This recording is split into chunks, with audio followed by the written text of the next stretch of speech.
Salam əziz müəllimlər, bugün sizinlə yeni mövzumuza başlayırıq. 5-ci sinif 2-ci mövzu məmulatın qrafik təsviri.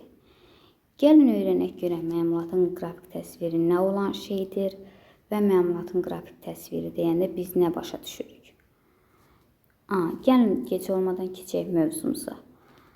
Demək, məmulatın hazırlamazdan əvvəl onun kağızda təsviri çəkilir.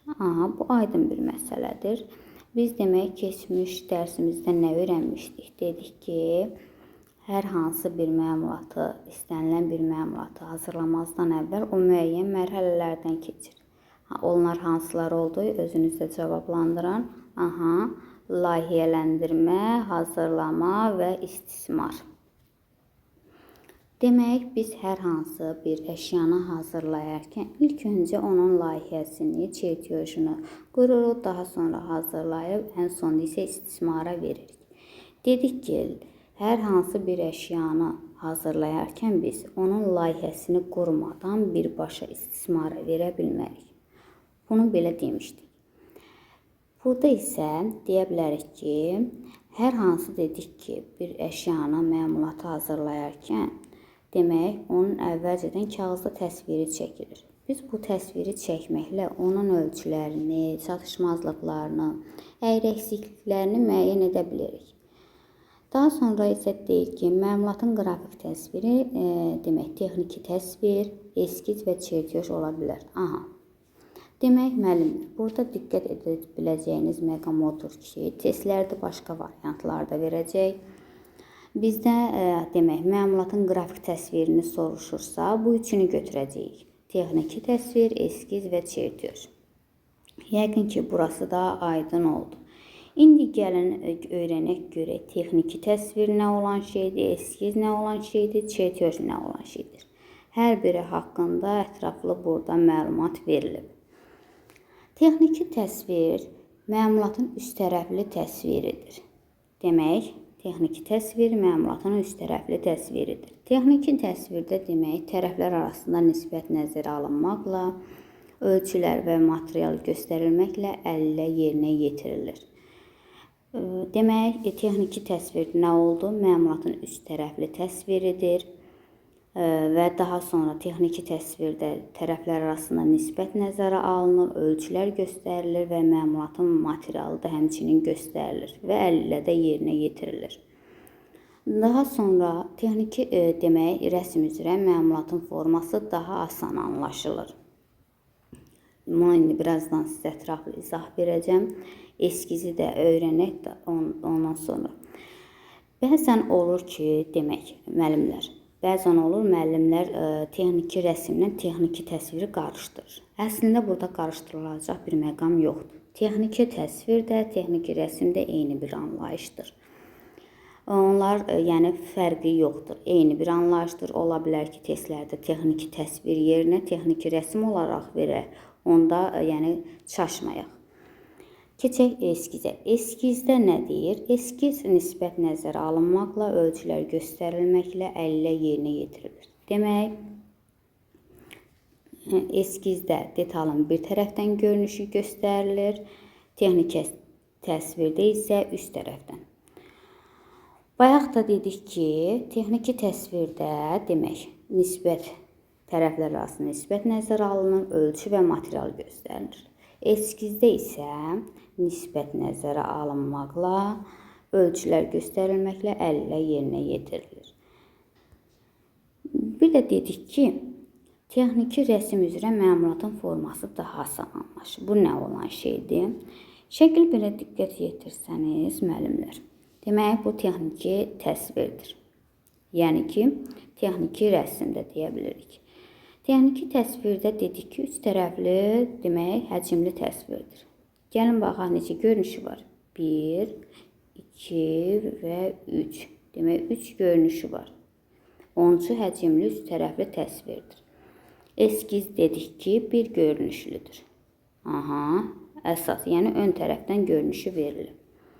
İndi, müəllimlər, sizə belə bir sual verim. Sizcə, mən bir detalı, onu başa düşməyim, asan anlamağım üçün üç tərəfdən görünüşü verilsə daha asan başa düşərəm onun formasını, yoxsa bir tərəfdən? Əlbəttə ki, üç tərəfdən olacaq müəllimlər. Əgər bir detalın demək üç tərəfdən görünüşü verilibsə, mən onu daha asan başa düşəcəm. Ona görə dedik ki, texniki rəsm üzrə məmulatın forması daha asan anlaşılır. Yəni biz onu daha asan, sadə başa düşürük. Bunlar hamısı sinonim sözlərdir. Bunu da belə izah edə bilərik. Daha sonra çertyojumuza keçək. Çertyojda deyir ki, məmulatı çertyoj alətlərinin köməyi ilə yerinə yetirilir və şərti qrafik təsvirdir. Və çertyojda məmulatın ön, sol və üst görünüşü təsvir olunmuşdur. Deməli, müəllimlər, sizə belə bir sual verim. Çertyoj texniki təsvir və eskizdən nə ilə fərqlənir desəm, necə cavab verərsiniz mənə? Yəni, bunu belə izah elə. Bayaq biz nə dedik? Dedik ki, texniki təsvir, eskiz əl ilə yerinə yetirilir. Düzdürmü? Çertyojda isə deyirik ki, çertyoj alətlərinin köməyi ilə. Deməli, çertyojun eskizdən və texniki təsvirdən fərqi oldu ki, çertyoj alətlərinin köməyi ilə yerinə yetirilir. Texniki təsvir və eskiz isə əl ilə. Biz bunu, yəni fərqini bu şəkildə izah edə bilərik. Yəni, fərqi bundadır. Daha sonra dedik ki, çertyojda demək, məmulatın ön, sol və üst görünüşləri təsvir olunub. Ön görünüşə əsas görünüşdə deyilir. Olar ki, testlərdə ön verməz əsas verər. Biz onu, yəni, orada həmin dəqiqə nəzərə almalıyıq, çaşmamalıyıq. Deməli, çertyojun əsas görünüşü bu oldu. Əsas, soldan və üst görünüş. Aydındır yəqin ki. Daha sonra isə müəllimlər bəzən çox vaxt suallarda gətirir bu görünüşlərin adını vermir, müəyyən formalar verir. Forma deyəndə ki, deyir ki, məsəl üçün tutaq ki, sol görünüş hansı formadadır? Əlbəttə ki, burada sol görünüş, çertyojun sol görünüşü fikir verirsiniz, burada hörümçək toru şəklindədir. Daha sonra üst görünüş hansı demək şəkildə göstərilib, demək sabit dəniz dalğası, fikir verirsiniz, yəqin ki, diqqət edirsiniz. Əsas görünüşü isə düzbucaqlı və içərisində demək dairəsi olan. Demək, sol görünüş hansı şəkildə oldu? Hörümçək toru şəklində. Üst görünüş hansı şəkildə oldu? Sabit dəniz dalğası. Əsas görünüşü isə demək düzbucaqlı içərisində dairəsi olan. Yaxşı. Daha sonra isə müəllimlər. Demək, nə? Gətirib imtahanda belə bir sual salmışdılar ki, məmulatın, demək, şəkildə gördüyünüz məmulatın hansı qrafik təsviridir? Əslində, sualda məmulatın qrafik təsviri eskiz verilmişdi, burada gördüyünüz. Bir çox müəllimlər, yəni burada çaşdı. Həmin variantların içərisində gətirib vermişdilər çertyojun əsas görünüşü, yəni güya ki, bu əsas görünüşdür. Biz o zaman onu əsas görünüş götürərdik ki, əgər orada müəyyən demək fərqlər olmasaydı onu götürərdik. Deyərdiniz ki, müəllim, bu fərqlər nədir? Demək, müəllimlər, detalın eskizi ilə çertyojun əsas görünüşü arasında çox fərq var. O fərqlər hansılardır? İndi sizə izah verəcəm ki, bu demək fərqlər hansılardır. Demək, biz dedik ki, çertyoj alətlərinin köməyi ilə yerinə yetirilir. Təsəvvür edək ki, yəni canlandıraq ki, beynimizdə. Çertyoj alətlərin köməyi ilə yerinə yetirilirsə, demək, burada karandaşdan, qələmdən, üstəlik də demək, xəttkeşdən istifadə olunur. Ona görə Siz fikir verirsinizmi? Əsas görünüşdə demək düz xətt, demək elə bil alətin köməyi ilə düz çəkilib. Fikir verirsiniz. Eskizdə isə simmetrik deyil, qeyri-simmetrik formada çəkilib. Əl ilə çəkildiyinə görə. Fikir verirsiniz. Yəqin ki, gördünüz. Deməli, daha bir fərq hardaydı? Sualın şərtində deyirdi ki, şəkildə gördüyünüz məlumatın hansı qrafik təsviridir? Demək, hansı demək deyir ki, məlumatın hansı qrafik təsviridir? Əlbəttə ki, eskiz idi. Orada bizdə şərtdə demir ki, şəkildə gördüyünüz çertyojun hansı görünüşüdür. Əgər bizdən görünüşü istəsəydi, bəli, onda o zaman biz onda demək əsas görünüşü götürə bilərdik. Amma halbuki bizdən orada soruşdur ki, məlumatın şəkildə gördüyünüz məlumatın hansı qrafik təsviri verilib? Əlbəttə ki, eskiz olacaqdı. Çox müəllim də elə həmin sualda çaşdı. Yəqin ki, mənim bu izahımdan sonra burada çaşılacaq bir məqam qalmayacaq, aydın başa düşəcəksiniz. Daha sonra sizə nə izah edəcəm mən, müəllimlər? İzah edəcəyim digər məqamlardan biri odur ki, bu da imtahana düşmüş, daha doğrusu suallardan biri olub ki, çertyojda əsas görünüş, yəni sol görünüş, bir də üstdən görünüş verilib hal-hazırda. İmtahanda isə bu cür düşmüşdü ki, çertyojda soldan görünüş əsas görünüşün hansı tərəfində yerləşir? Əlbəttə ki, çertyojda soldan görünüş əsas görünüşün sağında yerləşir. Bu da imtahana düşmüş suallardan biridir. İstədim ki, onu da sizin xatırladım. Yəni bu cür demək xırda məqamlar gəlib imtahana düşür. Qaldı ki, daha bir izah edəcəyim məqamlardan biri də odur ki, xətlərin növləri haqqında sizinlə danışacağıq.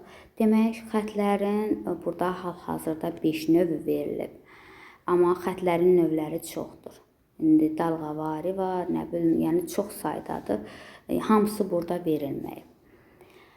Ona görə sadəcə, yəni kitab bizə nəyi veribsə, bizdən də onu imtahanda istəyəcək. Belə deyək də. Demək, xətlərin 5 növü verilib. Detalın konturu, yəni bütöv əsas, çıxarılan xətlər, ölçü göstərilən, simmetriya oxu və dəliyin görünməyən konturu. Bunu deyək ki, müəllimlər, sizin onu nəzərinizə çatdırmaq istəyirəm ki, demək, olar ki, suallarda düşər, hansı xəttir ki, demək, onunla həm çıxarılan xətlər göstərilir, həm də ölçü göstərilir. Demək, bütöv nasih xəttir ki, o iki məqsəd üçün demək, təyin olunub. İki xüsusiyyəti var, həm çıxarılan xətləri göstərir, həm də ölçü göstərilən xətləri. Demək, daha bir məqamda çaşır ki, müəllimlər, simmetriya oxu ilə dəliyin görünməyən konturun qarışdırırlar. Simmetriya oxu ştrix nöqtəli, dəliyin görünməyən kontur isə ştrixli. Simmetriya oxunda iki sözcük verildiyinə görə elə ştrix nöqtəlinin də iki sözcükdən ibarətdir. Yəni bu şəkildə götürüb, yəni çaşmaya bilərsiniz. Dəliyin görünməyən kontur isə ştrixli. Yəqin ki, bunlar da aydın olur. Daha sizə bir məqam izah etmək istəyirəm. Nəyi? Desəm ki, müəllimlər, sizə belə bir sual versəm ki, çertyojun hansı görünüşüdür ki, orada bütün xətlərdən istifadə olunub? Onda mənə necə cavab verərdiniz? Bir də sualı təkrar edim. Deməli, çertyojun hansı görünüşüdür ki, orada xətlərin bütün növlərindən istifadə olunub? Və yaxud da ki, belə bir başqa sual verim ki, çertyojun hansı görünüşüdür ki, orada bütün xətlərin növlərindən istifadə olunub, sadəcə bir xətdən istifadə olunmayıb. O da detalın görünməyən konturu. Gəlin belə izah edeyim aydın. İndi sizə verdiyim suallara izah verəcəm. Demək dedik ki, birinci sualımız necə oldu? Demək, çertyojun hansı görünüşüdür ki, orada xətlərin bütün növlərindən istifadə olunur. Demək, bu üst görünüşdür. Bunun cavabı üst görünüş olacaq. Niyə? Çünki gəlin belə izah edeyim. İndi sadəcə rəngli qələmlərlə çəkəcəm ki, tam aydın, yaxşı başa düşəsiniz. Deməli, dedik ki, detalın konturu, bütöv əsas xətt. Demək, bütöv əsas xəttimiz budur, qalın olan. Daha sonra ölçüləri göstərən, çıxarılan xətlərimiz. Demək, bunu mavi ilə işarələyək ki, daha sizin üçün aydın olsun. Aydın oldu müəllimlər. Demək, çıxarılan xətlərimiz. Daha sonra dəliyin, demək, görünməyən konturu, yəni ştrixli. Bunu da indi başqa rəngli ilə edək. Daha sonra simmetriya oxu, ştrix nöqtəli. Aydın oldu müəllimlər. Deməli, xətlərin hansı, demək, bütün növlərinin istifadə olunduğu görünüş hansıdır desə, çertyojda. Əlbəttə ki, hansı olacaq? Üst görünüş. Yaxşı, bayaq ikinci bir sualım sizlərə nə oldu? Dedim ki, çertyojun hansı görünüşü idi ki, orada xətlərin bütün növləri istifadə olunub, sadəcə bir dənəsi istifadə olunmayıb. O hansı idi? Dəliyin görünməyən konturu. Gəlin bunu da elə rəngli qələmlərlə sizə izah edim. Deməli, dedik detalın bütöv əsas kontur xətti. Göstərilibmi? Bəli. Daha sonra çıxarılan xətlər göstərilibmi? Bəli. Ölçüləri göstərən göstərilib. Demək, daha sonra ştrix nöqtəli, yəni simmetriya oxumuzda göstərilibmi? Göstərilib. Hansı xəttimiz göstərilməyib? Demək, dəliyin görünməyən konturu. Bu hansı xəttimiz oldu? Ştrixli. Aydın oldu müəllimlər. İndi deyirsiniz ki, bəs müəllim, bəs sol görünüşdə hansılar göstərilib? Gəlin indi onu da izah edək. Demək, bütöv əsas qalın xəttimiz varmı? Var. Simmetriya oxumuz varmı? Var. Yəni ştrix nöqtəli. Daha sonra ştrixli xəttimiz varmı? Simmetriya oxumuz da var. Demək, dəliyin görünməyən konturu da var. Hansı xəttlər yoxdur dedik? Ölçü göstərən və çıxarılan xəttlər yoxdur. Aydın oldu mu sizlər üçün müəllimlər? İstədim ki, bu qədər xırdalığına kimi izah edim ki, siz başa düşəsiniz. İndi isə gəlin keçək mövzumuzun digər hissəsinə. Deyir ki, çertyojda ölçülər millimetrlə göstərilir. Bu aydın bir məsələdir. Testlərə də düşür. Çətin bir şey yoxdur burada. Və çertyoj qalın kağızda, yəni vatmanda yerinə yetirilir. Adi karandaşla. Doğrudur. Bəzən olur ki, gətirib sualda salırlar ki, çertyoj nazik kağızda yerinə yetirilir. Bu yanlış olacaq. Çünki təsəvvür edin ki, mən hər hansı bir nazik kağıza bir çertyoj çəkirəm. Onun demək, çəkdiyim çertyoj həmin vərəqin arxa hissəsindən görsənəcək, izi qalacaq. Ona görə olmaz. Səliqəsiz görünəcək. Ona görə qalın kağızda yerinə yetirilməlidir. Qalın kağızın adı nədir? Vatman. Yəqin ki, bu da aydın oldu. Daha sonra isə yığma çertyojlarında məmulatın və detalın adı, miqyası, materialı haqqında məlumat, xüsusi bir cədvəl var. Onu da göstərir. Bu cədvəlin adı isə spesifikasiyadır. Deməli, spesifikasiya nə olan şeydir desək, spesifikasiya yığma çertyojlarında məmulat və detalın adı, həmçinin onun miqyası, materialı göstərilir. Xüsusi bir cədvəldir. Və bu cədvələ də spesifikasiya deyilir. Və müəllimlər, bu spesifikasiya demək, çertyojun, eskizin, texniki təsvirin aşağı sağ küncündə yerləşir.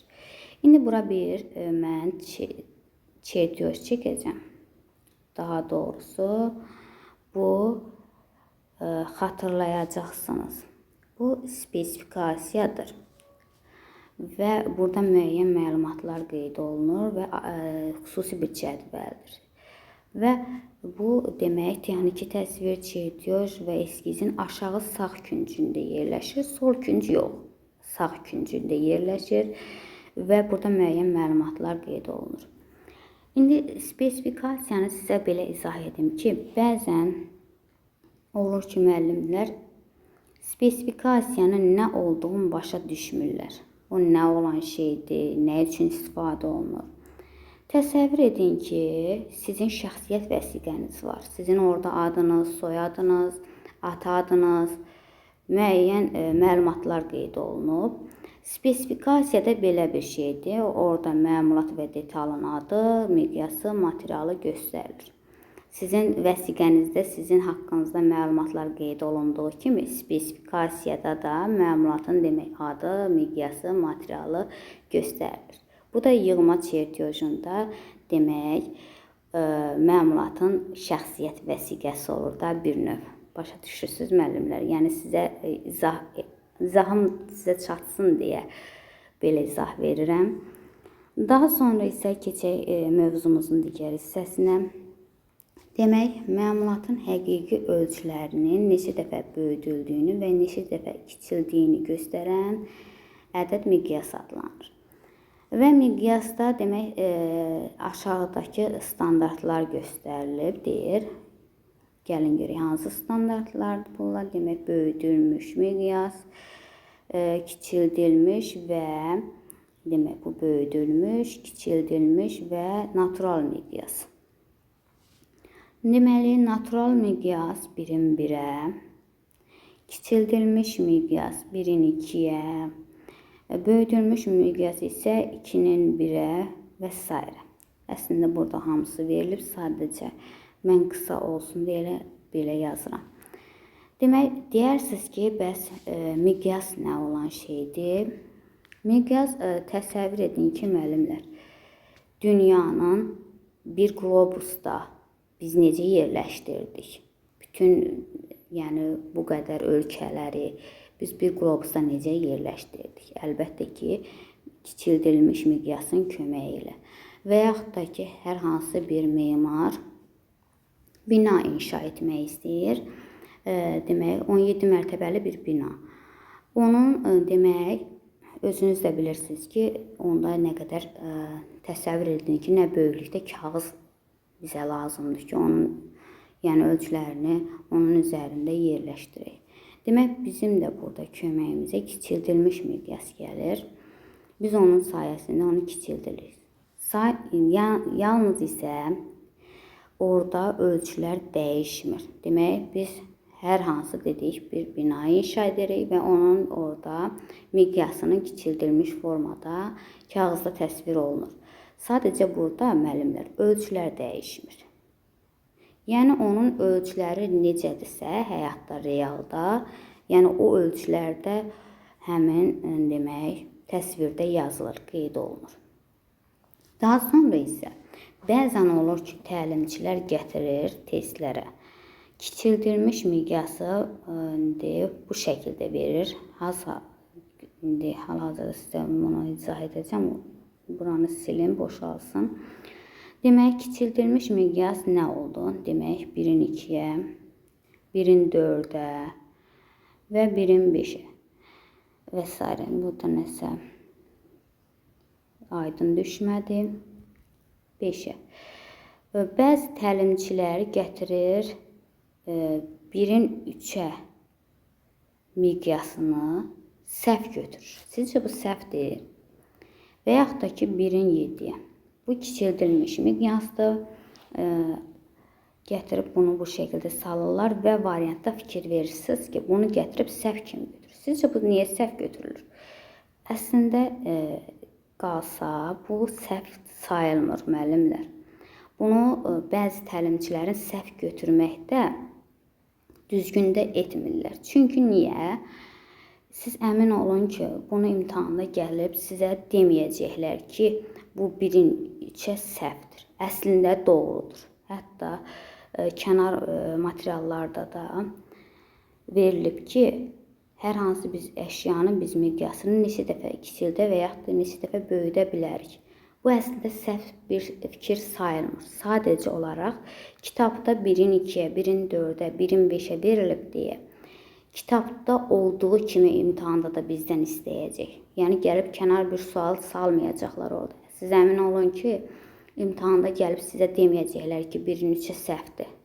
Onu sadəcə bu cür təlimçilər onu bu şəkildə qoya bilər. Yəni belə qoymaqda da səhv bir yolla girirlər. Çünki o səhv deyil əslində. Yəni biz onu əslinə qalsa, dərinliyinə getsək, o səhv sayılmır, doğrudur. Sadəcə kitabda bu şəkildə verilib deyə. İmtahanda da bizdə kitabda nə cür verilibsə o şəkildə istəyəcək. Ona görə bunu da sizə istədim bu şəkildə nəzərinizə çatdırım. Daha sonra isə məlumatın çertyojunu oxumaq nədir desək, demək, məlumatın çertyojunu oxumaq, məlumatın adını, formasını, ölçülərini, materialını, miqyasını, həmçinin demək, detalların sayını, onların demək, birləşmə növünü təyin etmək deməkdir. Bu nədir? Demək, mən hər hansı bir çertyoju oxumaq istəyirəm. İndi inşallah gələn mövzularımızda bununla bağlı çox ətraflı, geniş məlumatlar var. Onunla bağlı danışacağıq. İndi hal-hazırda burada qısa verilib. Mən istəyirəm qısa verilsə belə sizin onu nəzərinizə çatdırım. Deməli, müəllimlər, dedik ki, biz hər hansı bir məlumatın çertyojunu oxumaq istəyirik. Demək, mən məlumatın adını, formasını, ölçülərini, materialını, miqyasını, eləcə də onun demək, təşkil olunduğu detalların sayını və onların birləşmə növünü təyin etməklə mən çertyoju oxuya bilərəm. Demək, biz çertyoju oxumaqla eyni zamanda spesifikasiyanı oxumuş oluruq. Aydın oldu. Daha sonra isə demək, bütün çertyojlar əli ilə və kompüterin köməyi ilə xüsusi proqram üzrə yerinə yetirilir. Bayaq dedik. Demək, bütün çertyojlar əli ilə və kompüterin köməyi ilə xüsusi proqram üzrə yerinə yetirmək olur. Yəni ki, burada həm əldə də istifadə olunur, həmçinin də demək, xüsusi proqramlar vardır ki, bunlar kompüter əsasında yerinə yetirilir. Yəni bizim işimizi demək olar ki, daha asan edir. Ona görə biz onlardan istifadə edirik. Belə başqa bir məqamda qalmadı bu mövzumuzda. Yəni inşallah ki, sizlər üçün daha başa düşən oldu müəllimlər. Bu günlük, yəni bu qədər mövzumuz. Hələlik. Hər birinizə uğurlar.